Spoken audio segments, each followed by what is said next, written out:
Welcome to Non-Human Entities YouTube channel. Please subscribe, like, and share if you enjoy this show.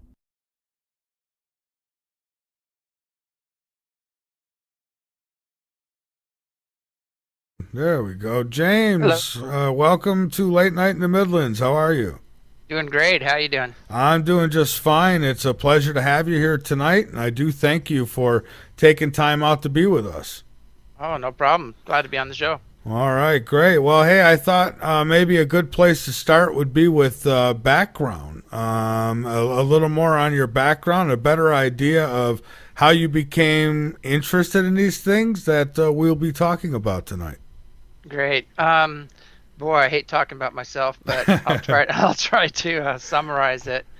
But yeah, basically, most of it started, as a child. I had was dying of bronchial pneumonia, and I had a being that kept appearing to me over and over again. And the doctors told my mom that, or my parents, that I probably wasn't going to be making it through the night.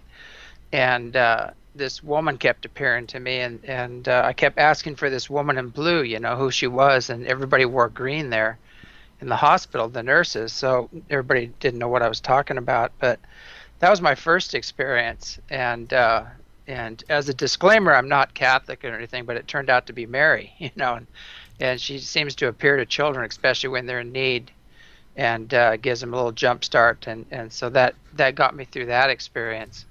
And then I had another drowning and near-death experience at about the age of 25, where I went through the tunnel that everybody talks about, and ended up in the plane of bliss, this golden white light, Wow.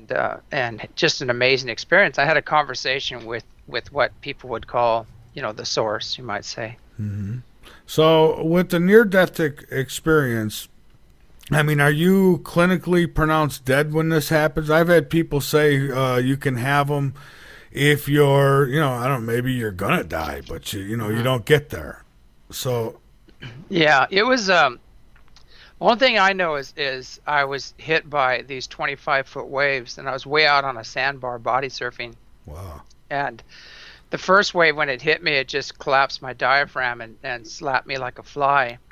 And I came up to breathe, and I couldn't get air because my diaphragm was collapsed. And then I got hit again by the second wave and held under forever. And when I finally came up after the second wave, when the third wave hit, I just surrendered, and I went through the tunnel like I was talking about. But what happened, I don't know what happened to my body after that, because I was somewhere else.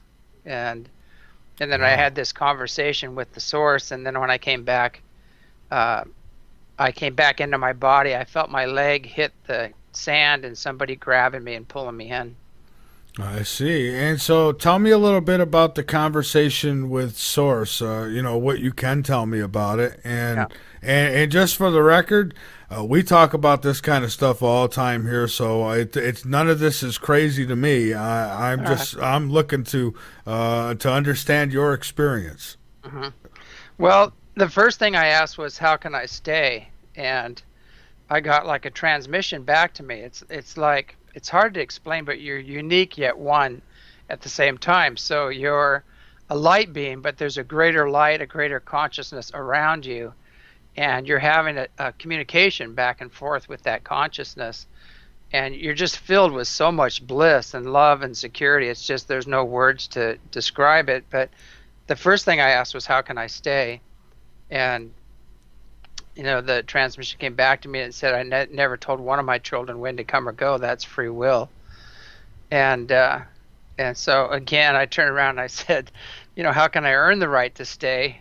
And it came back to me and said, "You cannot earn what is given freely and unconditionally." So, I had some programming about what God was, and I went to church a few times and things like that. So, and I got this image, of this jealous, wrathful God, and all, with this little old man with a beard, with a lightning bolt, and all that stuff.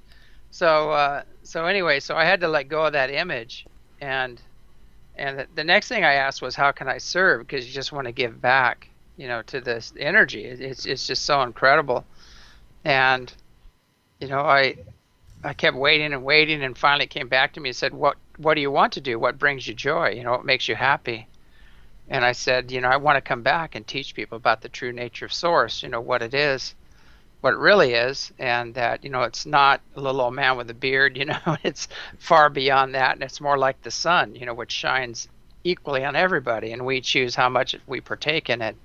But the last words I heard were "as you wish," and I was back in the body again, and the lifeguards were pulling me out of the water.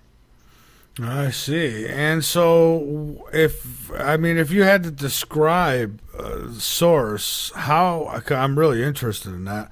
How would you describe it? I mean, is it spiritual? Is it like some big AI program that some say? Yeah, I've heard about that. That wasn't my experience, but good. No, what I experienced was just pure love and joy and bliss, and it's like a golden white light, and you're in the light. You're one with the light, but you're still unique. You still have a sense of self when you're in this light, and it's just the most blissful, thing you can imagine. I can't even describe it. It's just beyond words. But that was my experience. But there are a lot of levels that people go to when they cross over, and it depends on your consciousness, and your consciousness will magnetize you to the level that best suits your evolution or wherever you need to go. I see. And now, how do you know it wasn't something else, like an abduction of some sort, or people often ask, well, how do you know who you were really talking to? So you felt it, right? I mean, you could feel. Oh yeah. That. Yeah. Yeah. I mean, it would have to be the most phenomenal setup I've ever seen for that to be done with some. I don't think any machine could do that, or any AI or anything could do anything like that. I mean, the range of emotions and the feelings and the intensity of it were so profound that I just don't see how that could happen. Now, I have experienced other beings and other energies, and I have gone all the way up and down the vibrational continuum, so I'm very aware of what's on the other levels and all of these other traps and programs that are set into place. I see. So then going to the light is a good thing. Now, I've had a few people who've been on through the years who have said that it's a trap, and that you go to the light and you get it's a setup. So even the conspiracies go beyond this third dimension, I guess.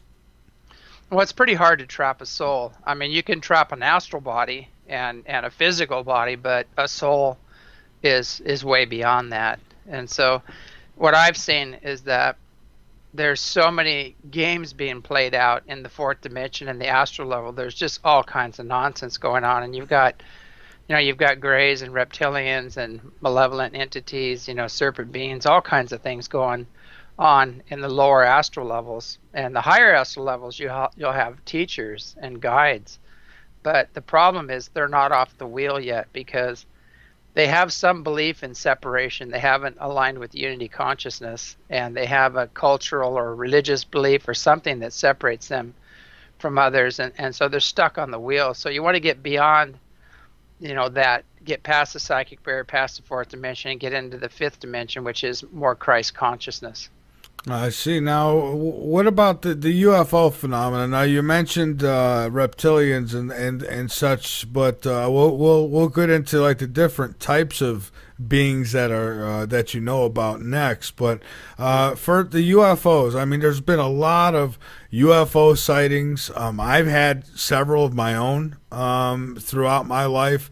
And so, what do all these sightings mean? Why are these different races visiting us? And is it different races who are visiting us? Yeah, there's so much to the story. I mean, I hope we've got a long show to cover all this. But we can go. Yeah, we do. Absolutely, go right ahead. Yeah. Well, let's go back to the beginning of recorded history that we know about. So. Okay. Anyway, I just got back from Australia, and I was hanging out with the Aboriginal people there, and some of the Ulukai, Brendan Murray, who's king of the Raven tribe, and 3 other tribes, as well as some other ones that we met along the way. And they showed me some things, because they kind of vet you out and see what what your energy's like and where you're at, and what you're going to do with this information.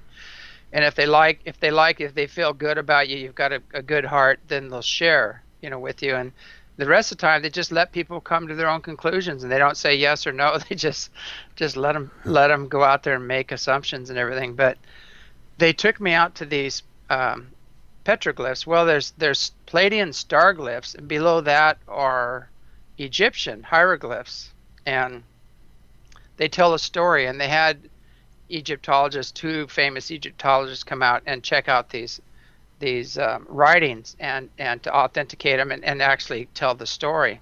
So the first story talks about these ships that came down, and when the ships came down, and they're saying they're the ancient ancestors, and the Palladians are the ones that wrote these glyphs, and they're talking about their ancestors, which from my knowledge are the ancient Lyrians, which were what we would call Anunnaki. Mm-hmm. But it tells the story of them coming down. They took a man, I always say the name wrong, it's like Diazon man or something like that. It's like a Neanderthal man. They took him and they added their genetics to this guy and jumped him up. And so it shows the 2 DNA lines merging and everything in these glyphs. And there's part of the story also is that they had an agreement. The part of the glyphs also talk about an agreement where the Palladians came and a colony to set up colonies, and they had an agreement in the very ancient past, and they had an agreement with the reptilians. And as soon as they kind of decloaked and dropped their energies down, the reptilians shot them down, and that created a real mess. But this is all written in stone. I mean, these are very ancient. They've been authenticated. There's also hieroglyphs that talk about the pharaohs returning to Australia to get the ancient knowledge. They forgot the ancient knowledge and get the ancient technology, which is more of a natural technology. And what's interesting is that, this is all written in stone about 2 pharaohs coming, and they tried to take it back with them. The elders said, no, you can't take it with you. One of them got bit by a poisonous snake, which they're everywhere. Everything seems that wants to bite you and kill you in Australia. Well, yeah, it's almost like that here in South Carolina, but I know it's worse in other places. Go ahead. Yes. So anyway, he got bit by a snake and died, and he's buried right there at these glyphs. They're called Gosford glyphs. So he was buried at the glyphs, and they dug him up, and they have, his knee. And actually, I got to hold his bones, which was interesting while I was there. But as long as other technology. But the other information on there was just incredible when you read this ancient history. And so the Palladians came, and they had started up their colonies, and a lot of them got trapped here because their mothership got shot down. But it goes on, and the 2 brothers, actually, the Pharaoh brothers, that the other died in a shipwreck right off the coast because they tried to take the knowledge, to take it back. So now, as far as the evidence to back these hieroglyphs, which is interesting, is that, Aboriginal means, original. They're the original people. And they have the oldest genome on the planet, the Aboriginal people. Everything goes back to the Aboriginal people. And we all are part Aboriginal. Everybody has some Aboriginal genetics in them. But it's also a cross between other star nations as well. And so, because we're a big mix. But what's interesting is the gold in Egypt all came from Ballarat, which is in Australia. And so the origin of man, the beginning of man, and the tinkering and all that stuff actually started in Australia. It also went on in Africa, but the African genome is basically a newbie compared to the Aboriginal genome. So everything actually began in Australia, and then it went on from there. It spread out into there. And then if you look at I'm trying to think. What's the Pangea? How all the continents split apart and started going apart. Yeah. You put that equation in there, and it all starts making sense. Is that there was some major colonies here. There's a lot of cataclysms. The continents started splitting apart. The Earth was growing, expanding, and when you add all this together, it all ties in with a whole different story that is actually, written in stone. And it's a story that a lot of the powers that be do not want out. They don't want this information out. Well, yeah, and they've suppressed a lot of information that's really important for us in order to understand who we are and why we're here, where we come from, and all those good things. And you mentioned all the continents being together at one time. I wonder if at that time if that was Atlantis, and then once it split apart, Yeah, that was part of that. There was a couple of those that were going on, events, throughout history. A lot of there is Atlantis. There's a meteor impact. There's just all kinds of massive volcanoes going off that created huge earth changes. So kind of like now, huh? Yeah, pole shifts. We're moving into it. Actually, the poles are shifting pretty radically right now, both magnetically and physically. So we're heading into those shifts right now. Well, yeah, the Ring of Fire is, shall I say, on fire. Yeah, there's a lot going on right now. I don't know if people realize it, and I usually don't pull the alarm with all this, that kind of stuff. We'll talk about it, but I'll say this, the Ring of Fire is very active, and I expect more to come. Yeah, it's insane the amount of earthquakes that we're having right now and the size and magnitude of these earthquakes. It's crazy. But and that's going to increase. And a lot of people, I find out, and this is going to irritate a lot of people too, this whole global warming thing. It really doesn't have hardly anything to do with the carbon emissions. That comes later. It actually changes. We're moving into a highly energized place in space we've never been before in recorded history that we know about. And we're getting just bombarded with cosmic rays and gamma rays. The sun is going nuts. The sun is reacting to this. And so, we have other suns that are involved that are sending more energy our way. So it's where we're moving into space. And if people think this is crazy, well, I don't think they're driving SUVs on Mars and the moon. And so, they are driving free energy devices there, but not, not gas belching V8 engines and things like that. And they're all going through atmospheric changes as well. So this whole carbon thing doesn't add up. Well, yeah, and I've back in 2008, I had a scientist on who was screaming and yelling about that, how it was just the global warming thing was a hoax, and that the real cause of the changes and this and that, and I would agree with you because we point that out often. I mean, you look at Mars and these other planets and how they've had temperature fluctuations and such. So, and I asked the same question: are they driving SUVs and Air Force One up there? Exactly. And so it's a no-brainer when you really look at the evidence, and then you just go, okay, this is just another scheme to tax the people and control the people. So we have to get away. Now, climate change, yes, we are definitely going through climate change, but I would have to drop this whole carbon thing. It's not correct. Also, too, is that we don't even need to be using, gas engines anymore, because we've had that technology since probably the 30s that I know of, and maybe even before that. So it's kind of, this whole thing is ridiculous.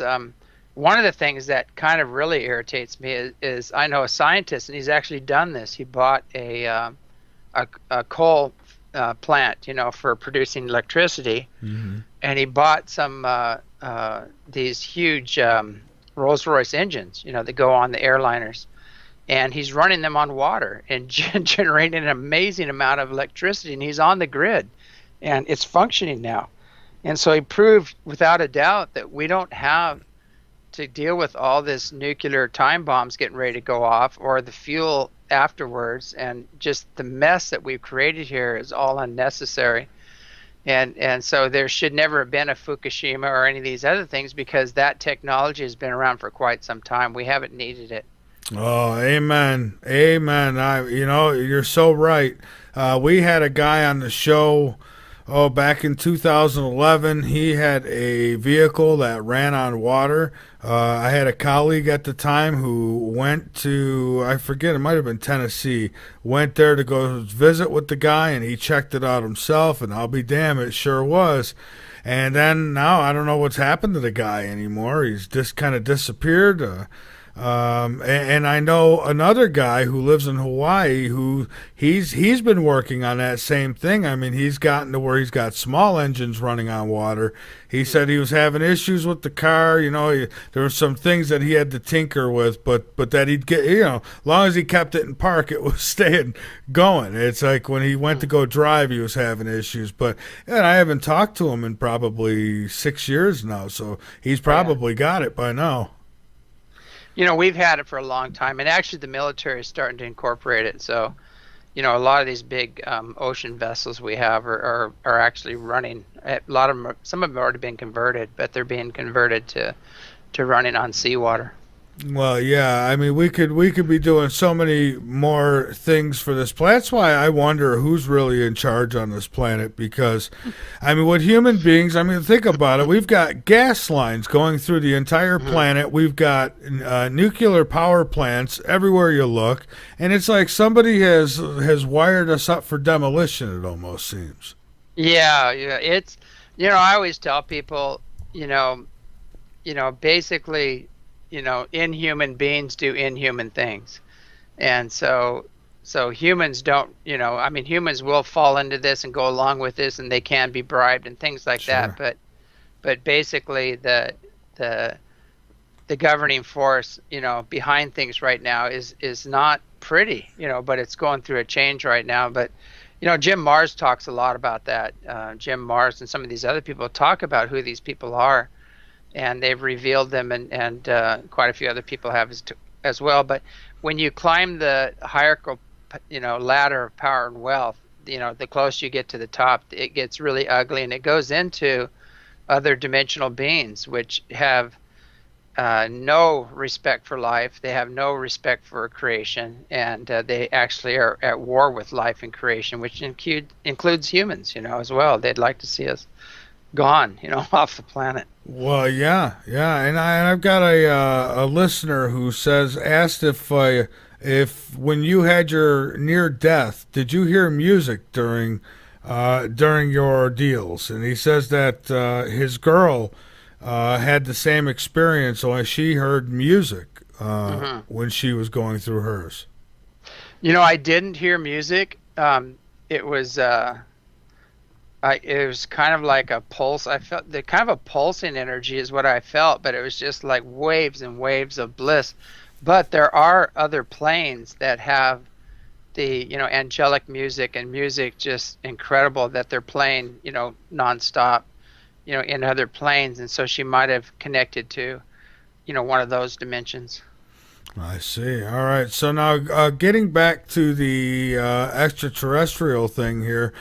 Have you seen any of these beings yourself? Yeah, I've had face-to-face contact. You have had face-to-face. Oh, okay. Well, do tell, please. Well, my first experiences were as a child, and I used to go and sit up on these granite boulders and kind of be contemplating life and the human experience and why humans do what they do. And I had a lot of contact happening then. And I'd have visions, like internal visions. We saw the ships, and I lived in Apple Valley, California, which is not too far from the Integratron and all the other stuff that happened at Giant Rock. But, as kids, my brother and I used to sit out at night in sleeping bags, and sleep outside because the desert's pretty hot at night. And we'd just go throw our bags out on the lawn, and we'd look up in the sky, and we'd see things all the time, and actually saw the things that Otis Carr and Ralph Ring talk about. We saw their ship fly over, and I told him where they flew it, where it landed, and everything else. He said, "Yep, that was it. That was where it was." So, it's kind of an interesting childhood, having those experiences. And then when I came up to the ranch here at Isetti, I had a face-to-face with some Pleiadians. And very beautiful. I've had two women that I've contacted, that I've worked with, and when you meet these beings, you just fall in love with them. They're exquisitely beautiful. They're very genetically refined, and the energy that they emit is just pure bliss, pure love and joy. They're very extremely advanced beings. So then, would you call what you experienced an abduction, or would you say? I mean, I guess abduction kind of gives it a bad sense. No, it's kind of like an agreement. I would say more it's an agreement, and it's something I came to do, and I agreed to do even before I was born, and there's even a lot more to the story, which gets pretty interesting. But the having these experiences with the different beings, and actually the most incredible contacts are the ones when you go actually out of body, and you get, because these beings are, okay, some of them have physical ships and they have physical bodies. They're usually less tense physical. Some of the beings have energy ships and they have energy bodies. They're not physical at all. And then there's plasma ships. There's magnetized light ships and light beings on these ships. And so when you go up the vibrational continuum, you'll see these extremely advanced beings, higher dimensional beings, with their technology, and they have their civilizations, which include ships. And so it's not just back engineered nuts and bolts. It's not just about the secret space fleet. All that stuff exists. It's way beyond that.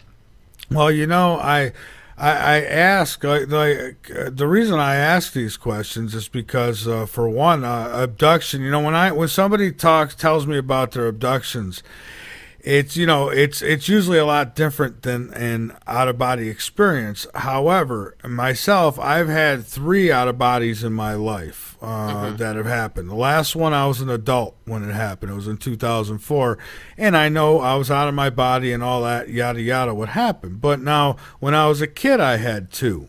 And they were weeks apart from each other. And the difference there was, as a child, I wasn't able to leave the room. I could leave the body, but I couldn't leave the room. And to this day, I wonder why I wonder anyways, why those were different than when I was an adult. And I'm starting to wonder if maybe they were something else. I don't know. Yeah, you never know.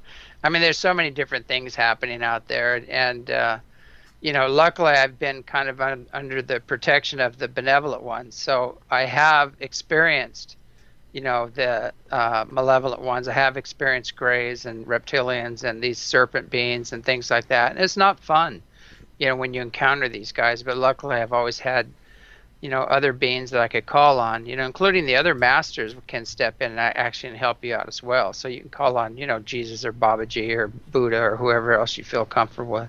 But if you call on these entities to help you, don't you? Isn't it like almost, I guess, like anything else? Don't you have to really believe that it's going to work? I mean, if you don't, I go back to the vampire movies. If the woman would hold up the cross, but she didn't believe it would protect her, so the vampire would laugh at her.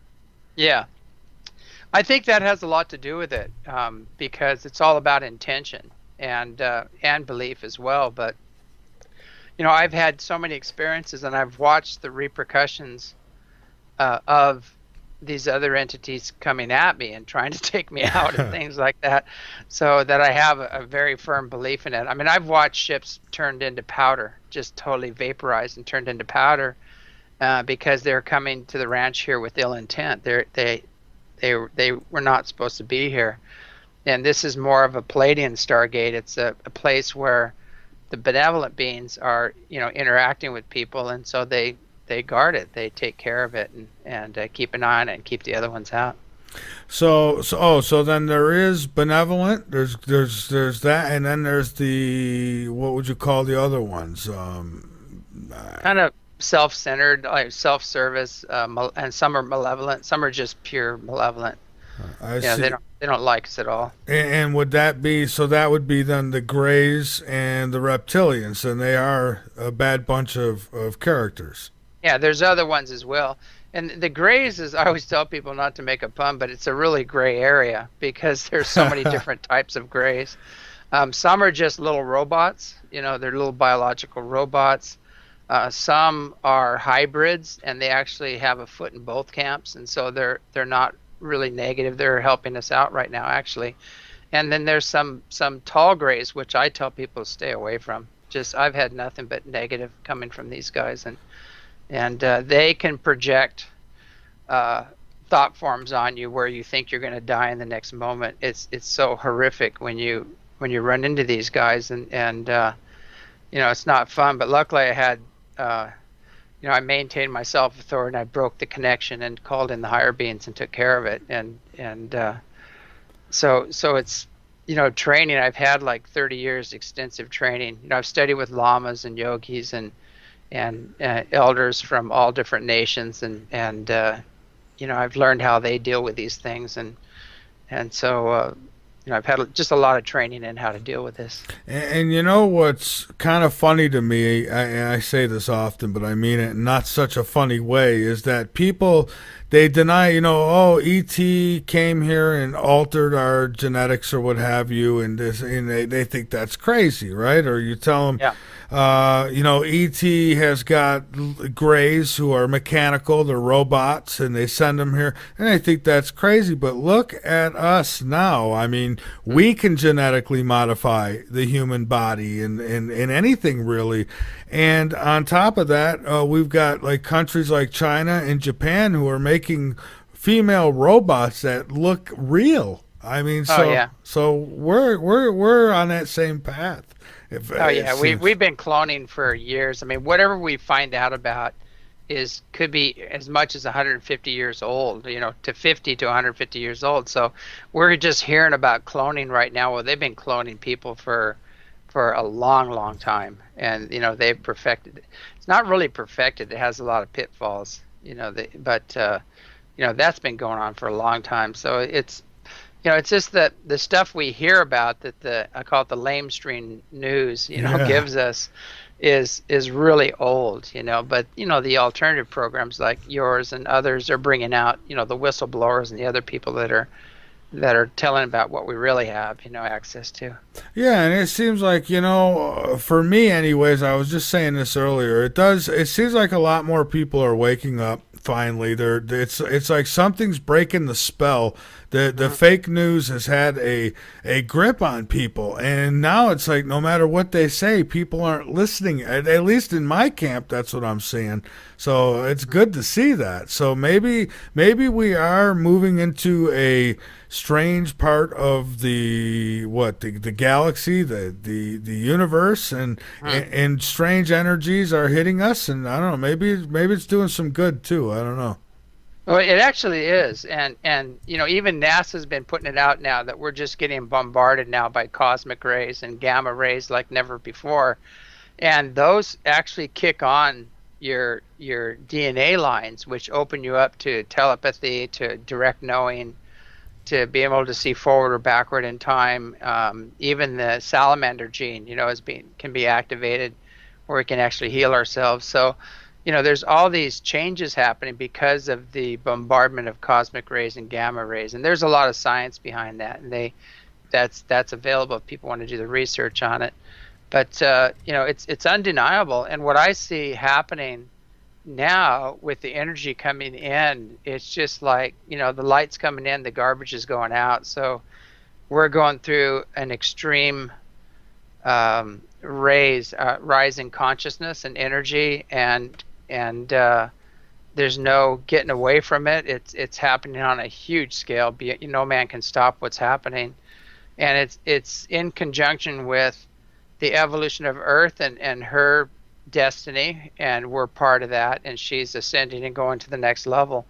And it's also in conjunction with the higher dimensional beings that are adding their consciousness and energy to the mix, to put an end to tyranny, and we've just been under the gun and under tyranny for so long, and people are finally figuring out who the tyrants are, and it's all being exposed. And we're going through Armageddon, which is the great uncovering. The real definition of Armageddon is just the great uncovering, where everything is being uncovered now.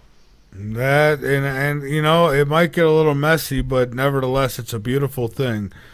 Yeah. We need it. Even if I don't survive it in the long run, we need it. However it unfolds, it needs to unfold, and it needs to happen. I mean, it's been a long time in the wings, and it's time. So. So, who would you say is responsible for the whole alien UFO cover up? I ask this all the time. Is it the government or governments? Is it certain ETs? And if it's any ET, I wonder why they wouldn't just come down. I mean, if they're not with the cover up, why not just come down and say, hey, here we are, despite what your government says? I agree with you. I've had that conversation quite a few times with them, and to the point of actually being pissed off and saying, "Get your butt down here and get your hands dirty," because this is not fun, and we need some help down here. They have their rules. The benevolent ones do have a hands-off policy, and they work through consciousness and energy and through the grid. And they work on other levels, but. Now they are stepping up to the plate, and they are getting their hands dirty, and they are getting down in the trenches. But you won't hear about it. You'll hear rumors about huge underground bases being destroyed, and a lot of reptilian beings and other beings being removed from the planet and things like that. And that is going on. There's like a spiritual war going on right now. And they are stepping up to the plate and doing a lot on our behalf. And they've actually been shielding the planet from a lot of other entities that were trying to come in and stopping them. And they're also working with the sun. They've shielded us from several, what they would call kill shots, from the sun. NASA has photographs of massive ships parked right in front of the sun, expanding their fields and taking on these kill shots. So they're doing a lot on our behalf. The problem is that people aren't just being made aware of what is happening. That's kind of that's fascinating. Actually, I have seen photos of what looks like big crafts. Obviously, something's next to the sun, and it certainly didn't look like no asteroid or planet to me. So something was there, and it's great if they are helping us, and they just might be, because I've seen actual video or pictures where it looks like energy is being drawn, literally, like you said, from the sun to this craft.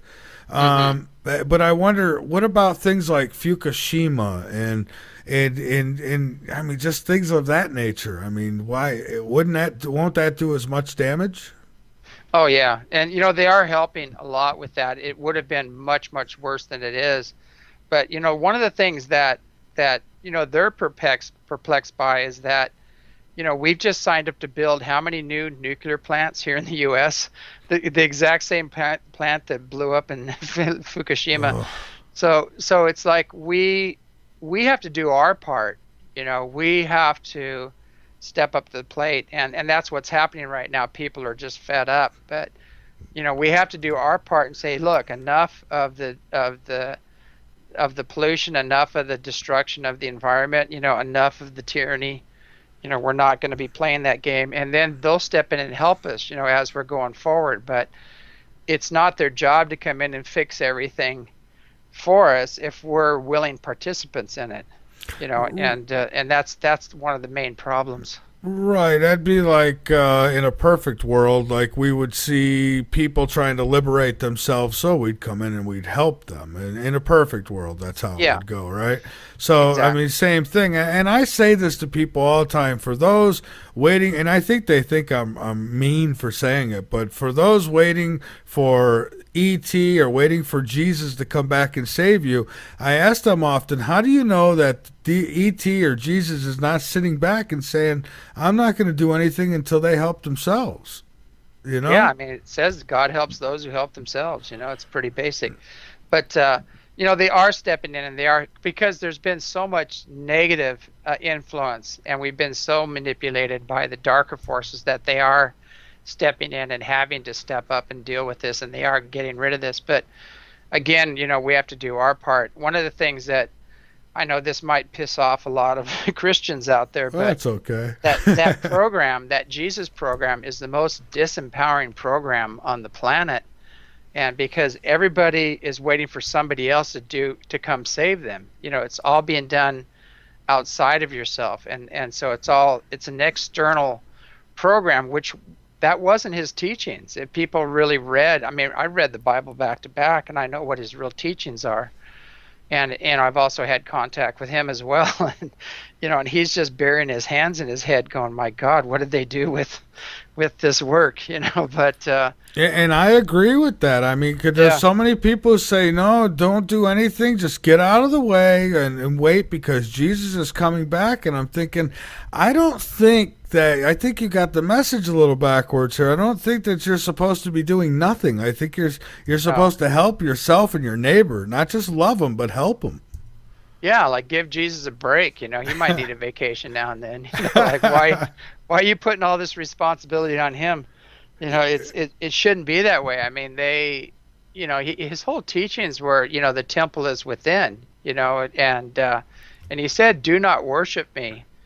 And he also said, there shall come a day when man will not worship God in the temples, or in the mountaintops, but within self, and so he was always empowering people to make their own personal God connection and take responsibility for their choices, and their, attitudes, emotions, and actions, and it's always been an empowering message, but it's been totally bastardized, and changed into something that's totally disempowering and external, and it's always supposed to have been an internal empowerment program.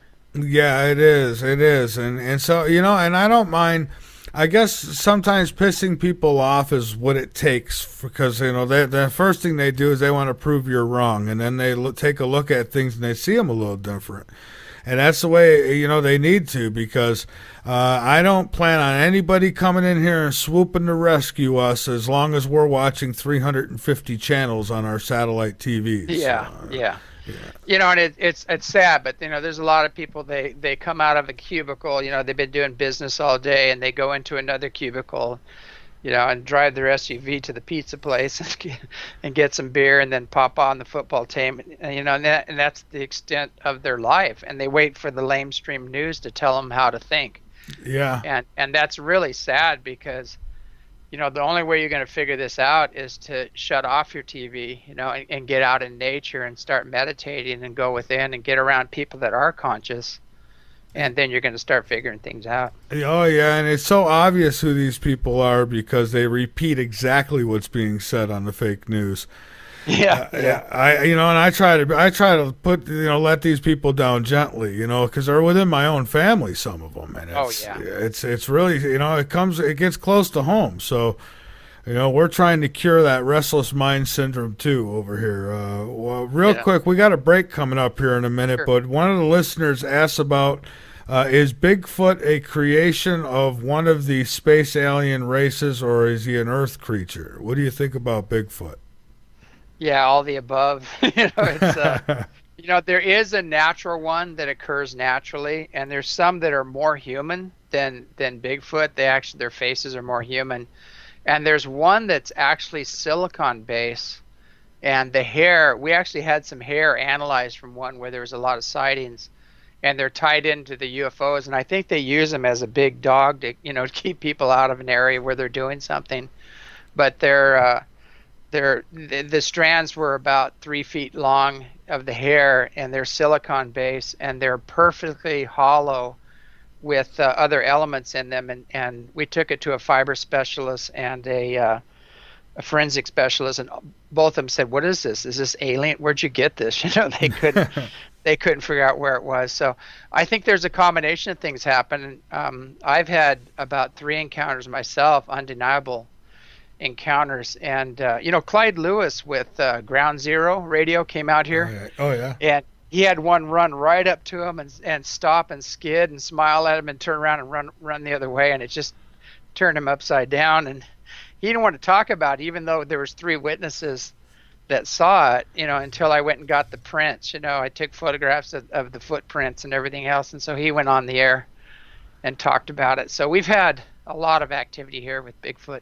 Oh, I promise you, if I seen it, I have no problem coming on talking about it and telling everybody I seen it. I would love to see it. We go to here in South Carolina, occasionally we'll hit the national parks or whatever.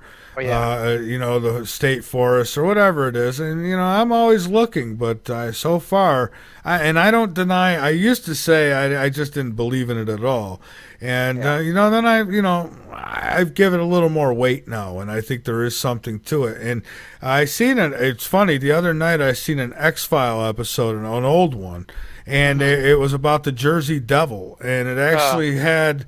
it was a Bigfoot thing, and it turned out to be Neanderthals that were hiding out still, and so interesting. Well, here there's a long history. Most of the research is going on here, right in my backyard, and so in Skamania here, I'm looking at it right now. I'm looking out the window right at the area where they've had most of the sightings and had a lot of research being done. So. The locals here all know about it. Most of the hunters here, they're locals, have had experiences out there. And I had one. I had one 50 feet away, a female, and just sat there and stared at her for like 5 minutes, which was pretty interesting. All right. Well, James, hang on with us for a moment. We're going to be a few minutes. We've got to take a break here. To come or go, or stay or go with your near death. So I'd have to ask, why did you come back? So a lot of people say they wouldn't. Yeah, that's a good question. And actually I reevaluate that all the time. After coming back, I often say, what was I thinking?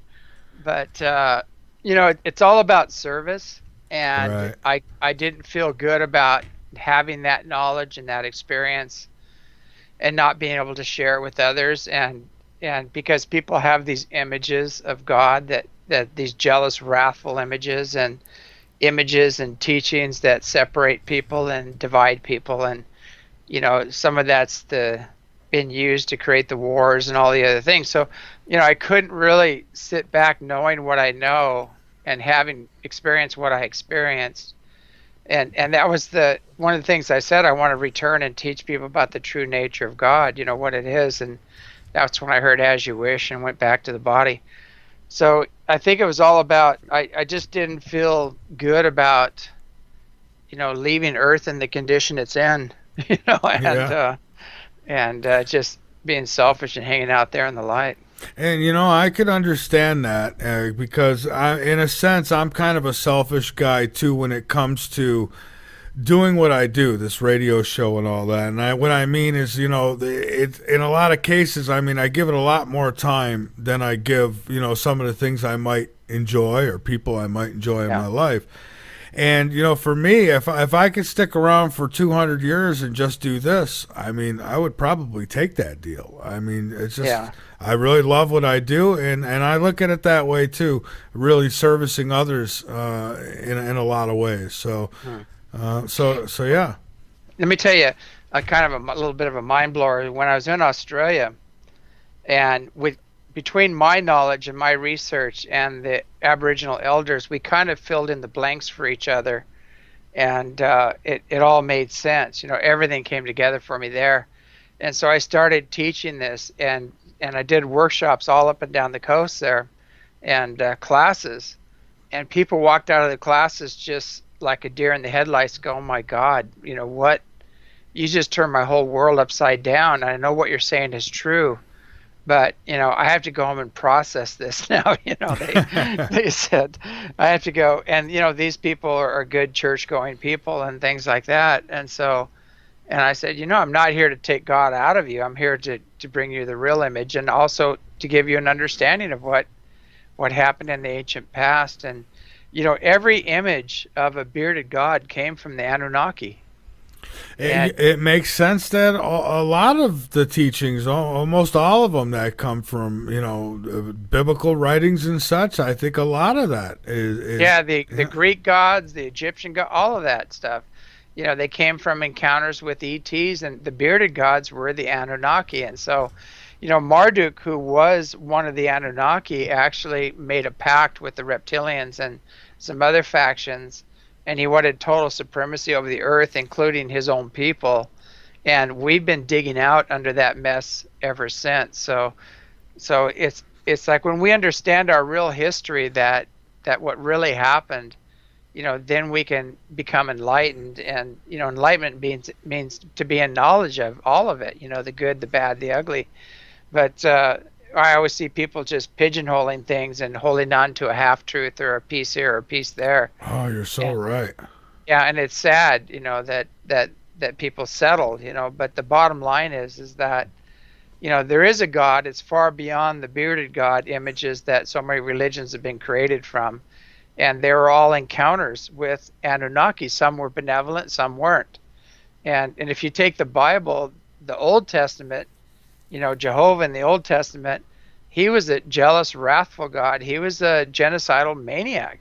I mean, he killed millions and millions of people, and even children, bashed their heads out on rocks till their brains came out, things like that. It's all written in there. I mean, he destroyed, the whole Israel. He came in there and wiped everything out. So, it's like there's a long history of just total genocide. And then when you open the New Testament, you have Jesus coming in saying, my God's an all-loving, all-forgiving God. Now here's two completely different gods that are playing out, their scenarios. And if people understood that these were not gods, they were gods with a little g, they were just more enlightened than we are and had more technology than we did. But basically, God is so far beyond that. I always say, who created the Anunnaki, and did they have a mother? Where's the feminine side of things, and things like that. And you bring those questions up, and it really,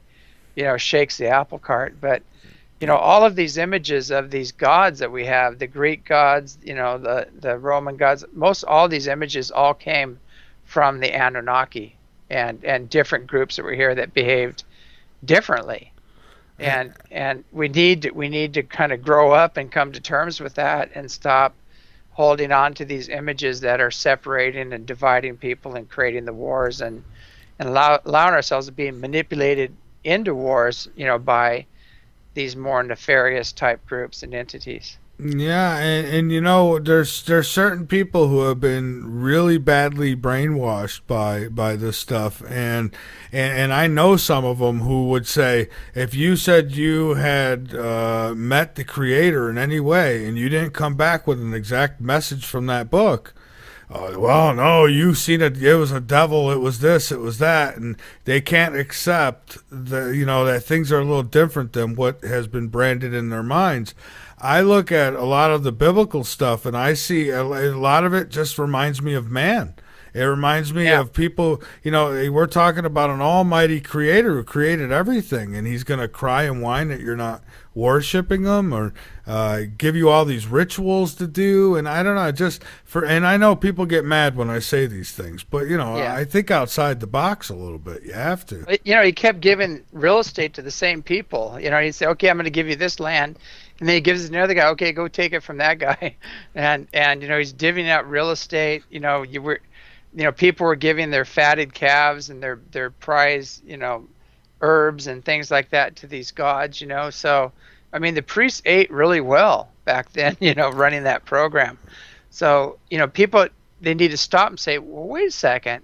What does this omnipotent, creator God need with my calves and my herbs and my spices and my fruits and things like that? What does he need my checkbook for? What does he need all this money? Can he create money? Isn't he the creator? It's like when do you start asking those questions? And then you see where the money has been going, and it gets pretty ridiculous, especially with our government and where our tax money and all the other things are going right now. And if people broke it down and saw where the money is going, it's going to the Pope and the Queen, So basically, when you really get down to it, is we've been enslaved by stories, and most of them are fictitious stories. And the only way you could really dominate man, is through his own consciousness, because there was no weapon created that would hold man down for very long because of our desire for freedom. But they ended up enslaving people through their own consciousness. So, I'm not trying to bash any religion or any program, or there's a lot of good people within the religions, but they have to start using discernment.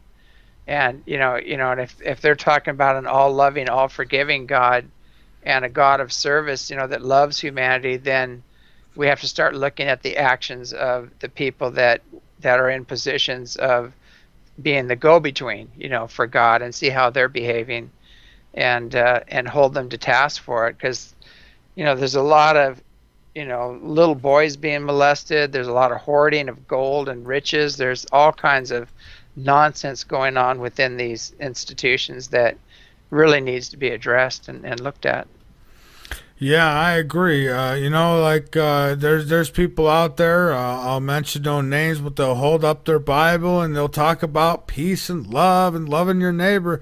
But they're the same ones that'll say, "What? Homosexuals? Oh no, they have to be killed." Yeah. I mean, really, I don't know where these people come from, and you cannot reason with some of these folks. No, yeah, I thought it said "Thou shalt not kill." It was pretty interesting. I had a whole lot of ministers. All the ministers in the valley came to my ranch one day, and I think they're coming to kind of exercise me or do something. I don't know what, but it was pretty interesting. So I put on a pot of coffee and made some tea for them, and I said, "Well, let's sit down and have a talk." And it was quite interesting. And everybody here at the ranch just bailed. I was by myself. I go, "What are you guys doing? These are just people. They put their pants on one leg at a time like everybody else." And so I had to talk with them, and they didn't know I was extremely well versed in the Bible, And so I showed them where everything that we were doing here was in the Bible. They just didn't know how to read it or misinterpreted it. And I showed them where reincarnation was in the Bible, where we're all supposed to make our own personal God connection is in the Bible, like the empowering sections, all that. We covered all of that. And he said, "Well, you guys believe in channeling?" And I said, "Well, right here, Jesus says, there shall come a day that angels will descend upon men and speak through men," And so I kept showing them all these things in the Bible. They got so confused. They went home and they said, "We're going to read and we'll come back." And I said, "Yeah, anytime, come on back." So the thing about the Bible, it's how you interpret it. And if you know the real story, the real history of Earth, and then read it, then it starts making sense, because you can see who was who and who were the players involved, and they're not who they say they were, So it all starts making sense when you read the Bible, because you can't have an all-loving, all-forgiving God and a jealous, wrathful, genocidal maniac in one being unless you've got a total schizophrenic God. Well, yeah, and that was one of my things. I says, well, who goes around and says, do what I say, or I'm going to put these curses on you, or I'm gonna, kill all your firstborn, and just things like that. They never sat well with me. I'm thinking, this can't be a guy who's created babies. I mean, Yeah, and you're going to throw your kids into hell for everlasting fire and torment and things like that. I mean, what father or mother would do that? Exactly. That's the same analogy I use all the time. I say, okay, well, I'm a father. I have children. And it doesn't matter how bad they are. I would never want anything horrible to happen to them. I mean, I would always love them. And I'm thinking, so if my kids were bad, I wouldn't throw them in the campfire and burn them. So it just never made sense to me. And when you start talking that kind of logic with some people, they get angry. But, ultimately, we're trying to find the truth. We're all trying to get to the truth. And I would think that if I was God, okay, and I wanted you to have a connection with me, then I would put it within you. And so I think that you'd have that connection with. The last thing I'd do as an all-powerful, mighty God is put my message where it can be changed or altered or what have you, on paper or on clay tablets. So I don't know. I mean that. Jesus said the temple of God is within, and he said, you're all God's children of the Most High. And so, he's giving them, saying, look, go within. And his prayer was, he said, beloved Father, let them become one as we are one. So he became one with the one consciousness that encompasses all consciousness on all planes and dimensions throughout the multiverse. Well, guess what? That same spark is within each and every one of us, and it just needs to be ignited. And once that gets ignited, you're not going to be controlled. You're not going to be manipulated because you're going to see through all the nonsense. And doesn't he also say his kingdom is not of this earth or something along those lines? Yeah, Yeah. yeah. So, Yeah, so he goes, "You will do greater things than I, for I go on to the Father." What he's saying is that, I'm out of here, I'm leaving, and if you make your own personal God connection, you'll be able to do the same things. But people just don't know how to read or understand, the Bible. Like, there's one passage in there where he's talking about John the Baptist, and he said, those with ears to hear, he is Elijah who was to come. So how can that not be reincarnation? Elijah was an old prophet, and how could he come back as John if he didn't reincarnate? And that really tweaks people out. yeah, well, and there's a lot to it if you read it right. The problem is people don't take the time to learn it for themselves. They let others teach them. And, exactly. Yeah, and so then they're then conditioned. It's like medical doctors. They say, "Well, I'm educated. Went to school 8 years for this or what have you." And it's like, well, what you did was you memorized your medical books, and you're not willing to go outside of what you've memorized. And so, and the pharmaceutical industries wrote the books. Well, yeah, exactly. Yeah, so all they know is they open a book, they go, "Okay, this guy has these symptoms, that's probably this disease. Here's the pharmaceutical way to deal with it." And that's it. So they're the biggest drug pushers on the planet, but there's other alternatives that will do the same thing without all the side effects. There sure is. There absolutely is. There's a lot of alternatives, and one of them is actually starting to become legalized more around the country. That's I'll tell you that it is. It's got medical purpose, and it's got recreational too. But I mean, it certainly helps. I know people who've cured all kinds of disease, especially cancer. Kids who have seizures, and they'll say, "Oh, children shouldn't have that." Well, you could get it without getting high. I mean, there's strands that will just help you medically, and so that's what you would want to do with kids. But all this has been suppressed, just like the free energy has, because there's a lot of money to be made. I mean, look, almost all of our children in this country are on some kind of pill or another, are they not? Yeah, and you've got things run, the war and disease profiteers are running the country right now. They're the ones that are making the rules and the regulations and, sending out the brute squads, the FDA and those guys to enforce them. And, it's psycho, when you really look at this. And I think the people in general are fed up. They're fed up with this nonsense. They're fed up with the suppression of the cures and the healing technologies that are here now. They're on the planet.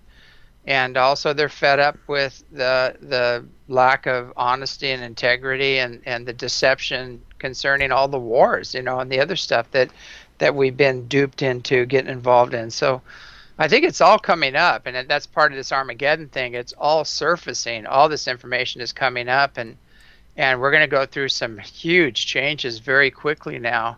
But it's a good thing. Whenever you bring a lot of light and consciousness and energy into a system, it's going to create chaos for a little while, and then everything rises, and through sympathetic resonance starts, vibrating at that same frequency. So the lower vibrational attitudes and emotions and programs just fall apart, and that's what we're undergoing right now.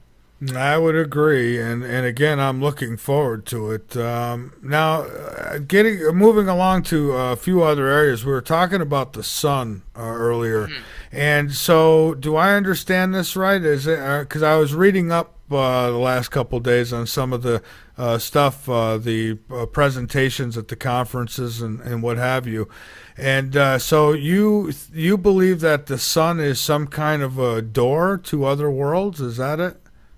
Well, actually, yeah, the sun is, if you look at the sun, you'll see these huge coronal holes, in the sun, and it's black, and so the event horizon, the heat is on the outside, it's on the exterior, and that's where you see all the, the flames and the energy and everything, that the brightness of the sun.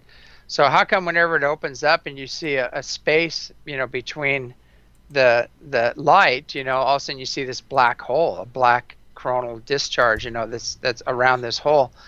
But I'm probably not using the right words. I'm trying to think of the exact words to say this correctly, but basically it's a black hole. If you had this shielding to get through the event horizon, the hot part of the sun, if you had the right shielding, you'd actually go into a whole different universe, another dimension.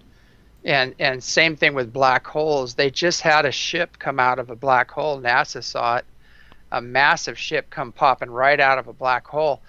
Well, I mean, who has the technology to do that? I mean, it's like, yeah. And we're being told these are like 11th dimensional beings that are on their way here to assist, and they're going to add their consciousness and energy to the grid, to here. And basically, the bottom line is tyranny has a frequency, and it's no longer frequency specific to the Earth, and those who hold that frequency are going to be coming to an end. I see. And do you feel the Anunnaki will return, or are they already here?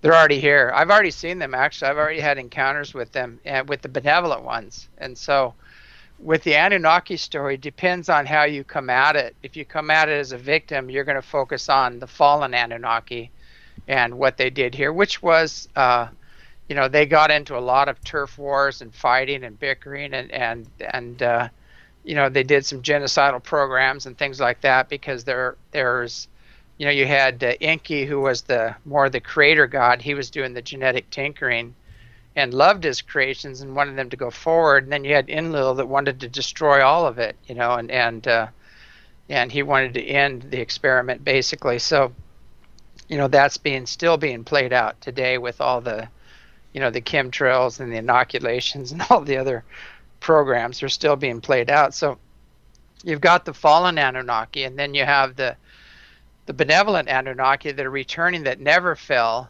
and they're coming back, and there's a huge recall going on where they're pulling up the fallen Anunnaki and saying, you're done here, you've trespassed on universal law, and you're going to have to stand before the council and have a little discussion on what you did and why you did it, and how we're going to straighten this out. So there's a huge recall going on. The Pleiadians are stepping in big time here, because they have more genetic stock here than any other race, even plant, animal, and human genetics as well. But they were terraformers, and they played a big role in terraforming the Earth, and they're stepping in. And you've got the Syrians, the Arcturians, the Andromedans, the Orion Council of Light. All those guys are stepping up to the plate. They're all involved in this huge planetary liberation thing we're going through right now. And who do we resemble? Are we looking at the Anunnaki and us looking alike, or is it the Pleiadians? Who do we resemble? We resemble mostly the Pleiadians, but the Anunnaki, the ancient Lyrians, are their ancestors. But they're very tall. They're very large. And the Pleiadians, when they went to the Pleiades and the Hades and Orion system and colonized those systems, they actually started adjusting to the planets there, so they became smaller, smaller people over the millions of years that went on. But they're actually heavily involved in it. So we, if you have any kind of white genetics in you, that from the white race, that you're definitely from Lyra. You have Lyrian genetics in you. But the thing is that we're a mix of the knuckle dragger that was here at the time. We're a mix of those genetics, and we're a mix of 12 major star nations that came here. They were part of the terraforming program. And then there was also some other manipulations which are coming to an end, where there's been some, reptilian and some gray interference, where they've done some hybridization and things that didn't work out too well. But so there's some of that going on too, but that's being cleaned up as we speak. I see. So now, what is this Council of Light that you speak of? I had somebody once try to convince me that there's a federation of planets or something. out above us that's hovering around out there. Would that be the same as a Council of Light, or is this different? Well, there's the Council of 12, the Anunnaki. That's specific to the ancient Lyrians, and that would be specific to that group. And then there's the there's a lot of different groups out there. There's different councils. Some of the councils will have masters that are known to Earth, like Baba G or Jesus, or there's some blue beings that are blue skinned on these councils and panels. I've actually stood before one of those. And there's the Orion Council of Light, which is another group that's involved. And there's the Federation, which is a consortium of a whole bunch of people, that whole bunch of different groups, on these, almost like Star Trek. It's kind of like a. So then there's rules out there, because I understand that we have. I had a guy tell me that the Navy, our U.S. Navy, has a fleet out there in space, and I've seen a video that people have taken. They've had these I don't know, night vision or what it is, and they look into the sky, and I could literally see craft. Now people say, oh, they're bugs. I see lasers shooting out of some of these things. No, we have that. We have third generation military night vision, and we've actually hooked it up to cameras and film. We have tons of footage on if you go to ECETI Stargate on YouTube, go to the original, ECETI Stargate, or the official one. We have a lot of footage there, and we have a lot of footage at eceti.org of that, as well as photographs. But we've had like thousands of people come here. We have triple PhD Boeing engineers and Lockheed Skunk Works people, Air Force base commanders. They've all testified as to the activity here. And just when I got back from Australia, the second night I was here, I don't know if you know Winston Strout. You should get him on your show. But he was out here and a few other people, and we counted 49 ships in about probably 40 minutes. Wow. So is there a war going on above our planet? Yeah, there is. There's definitely we don't have to really worry about what's coming here. It's what's always been here. So what's coming here, most of it is good, and they've actually cut off any of the controllers, or the negative ones have been cut off. They can't come here anymore. And now they're cleaning up the ones that have always been here, that are malevolent. Oh, so then it would be fair to say our government knows all too well what's going on up there. They kind of know. They know. It depends on what part of the government. Because there's different parts of the government that do know what's going on, and other parts still think we're shooting up space shuttles, and that's the extent of our NASA program. But it just depends on who you talk to in the government. But on the highest levels, they're fully aware of what's going on, and unfortunately, a lot of them have aligned with the negative side, and that's not working out too well with them. That's coming to an end. Well, yeah, because a lot of them have been told, listen, they get in, like, especially with the politics, they'll get in and they may have good intentions, and then somebody has that talk with them and tells them, listen, you got two choices. You do what we say and you succeed, or you go against us and you die, mysteriously. So I think that's it. And, I think they've shown that they'll do anything to keep control. And I got to believe there's some dark forces involved there. It's just that I never thought it could just be all humans, although humans, they sell out so easily. I mean, exactly, a little threat and a little cash, and wow, go a long way. Yeah. Everybody asked me, hey, have you gotten the offer, the big offer and everything else? And I said, well, I've had some offers, that people come and try to buy the ranch and things like that, but never the big offer, join our club or everything else. And I think the only reason why I've never gotten that offer is because I've always made it very clear, and I've exposed the other side for so long. I wrote these books back in 1982 that talk all about exactly what we're going through right now. And it covered the Illuminati and their play and their power play in the sun and the shifts, the energy shifts going on and everything else. But I think because of that, because I've been exposing them for 30 years, that they haven't given me the offer.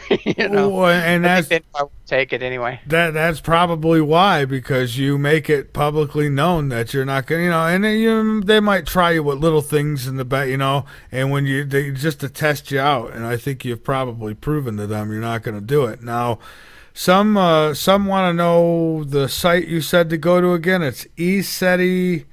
Yeah, eceti.org, or you can go to ECETI Stargate and on YouTube, either one. But be sure and go to the official channel, because there's some other ones up there that don't have the right stuff in them. But we're working on that. My whole thing is that I'm not real computer savvy, and so I have to rely on other people. And we have boxes and boxes of footage, of ships. We have, it's on the site, but we have ships landing on the mountain, morphing into 3 or 4 and turning back into 1 again, taking off, jets chasing them, everything. We have so much footage that we have jets chasing them and vanishing, just totally disappearing. And we found out more about that later, but they have been, we've lost a lot of jets that you're not going to hear about, because of going after them with deadly force. It didn't work out too well. That is incredible. See, now I can't wait to get over there and check out this channel, because, I've seen a few videos, and just seeing them like, oh, this isn't fake. I mean, these things are up there, and I see some shooting at other ones. Yeah. I'm thinking, what the hell is going on up there? Yeah, we have footage. Like on my birthday, I was out meditating. I asked him, "Can you just fly over the house? For my birthday present. That's all I want." And a massive light ship came in right over the house, and it powered up, just whited out the whole screen, with all kinds of witnesses on the ground. And so, the thing is that the quality of witnesses we have, and the footage and the photographs and the testimony and everything else is just a done deal. And everybody goes, I keep hearing this thing, when are we going to have contact? When are we going to have contact? And I go, where have you been the last 30 years? I said, we've had ABC, Fox News come out here. We had Danny Dyer, Robbie Williams came out. All these people have come out and done specials here, and the ships came right on cue. Paranormal State came out, and the ships came right on cue, right when we said they would, and where. And they got them on film, and so this has been going on for so long, and I'm wondering why we're still having this program of when are we going to have contact. To me, it's a no-brainer. It's like, when are we going to stop the censorship? And yeah, that's about what it comes down to. I mean, people will tell me, we're fighting for disclosure, and I'm like, well, not me, because it's already been disclosed to me. I know, I just, now all I want is for the gatekeepers to stop keeping it behind the gate and come out with the truth, because most of us know. I mean, for those who there are deniers, of course, and then there's those who just want to be stubborn. But I mean, it's not even a matter of having faith. It's just common sense. You look up into the stars at night. We're not alone. We're not the only ones here. There's enough evidence, too. And you say, oh, that's circumstantial. Well, then, stay in your closet. I mean, yeah, they did a poll, a Time CNN poll. That was about 10 years ago, and 86% of the people said that UFOs do exist and there is a government cover-up. And then they did another one in Texas after all those flyovers, and one of the channels actually, showed the footage of these massive ships flying over Texas. And they did a poll, do you believe UFOs exist? 99% said yes. Yeah, and that's it. I mean, look at the Phoenix Lights, too. I mean, just amazing stuff. I mean, massive sightings. And, I mean, none of this was faked. And now here's the thing. Now, how do we know which ones, and I have to ask this question, how do we know which ones are theirs and which ones are ours now? Because I guess they've been able to reverse engineer, right? They've had time to do that. Well, I tell you, the way we do it here is, first of all, we say, okay, we have Heavens Above and J-Tracker out, so we make sure it's not, the space station or Evostat or any of the bigger satellites, the visible satellites. And that's where people go wrong. They go, well, there's thousands of satellites up there, but you have to look up visible satellites. And also the time that you're looking, it depends on where the sun is in comparison to the Earth, because late at night you're looking straight up at UFOs. First of all, in the east, it gets darker in the east as the sun goes, in the west. And so in the east, when you're seeing them in the east, they aren't reflecting light because the sun's already down. And so if you're seeing them in the east, they're self-illuminated. They're not satellites. That's one thing. Right, late at night, when the sun's directly behind the Earth and you see things overhead lighting up and powering up and doing things, obviously those aren't satellites, especially when they're making turns and doing crazy things. But people need to do some research on what is a satellite and what is a visible satellite versus the non-visible satellites, and where the Earth is in comparison, to where their location is and where they're looking. But there's kind of a science to it. But I've just seen, we've seen 200 a night here sometimes, and it's not uncommon to see at least, 15 to 25 almost every night. Wow, that's a lot. I'm lucky if I catch one every 4 or 5 months. Yeah. Here in just the other night, I saw a illuminated ball moving through the sky, and I ran out front to keep an eye on it, and I always consider satellites and airplanes, and I know what's what. This thing was making turns, so there was no way it was a satellite, and it was bright, and then it would turn itself off whenever it wanted to and turn itself back on. The light. Yeah, we have them power up here. They come right over the ranch and they power up, and I had William Henry and Lisa Renee and all these people were here in the field. We had a big conference going on.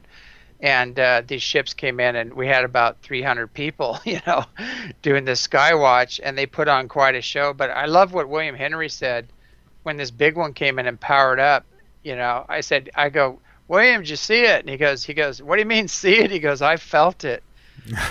And when they power up, they send a pulse, and it goes right to your heart, and you feel the energy, and you get all giddy afterwards. So that's one of the ways of telling. When you're sensitive and you've learned, you develop yourself with your inner sensitivity level, you can actually sense who's on the ship, what, which group and things like that, which I've been able to do.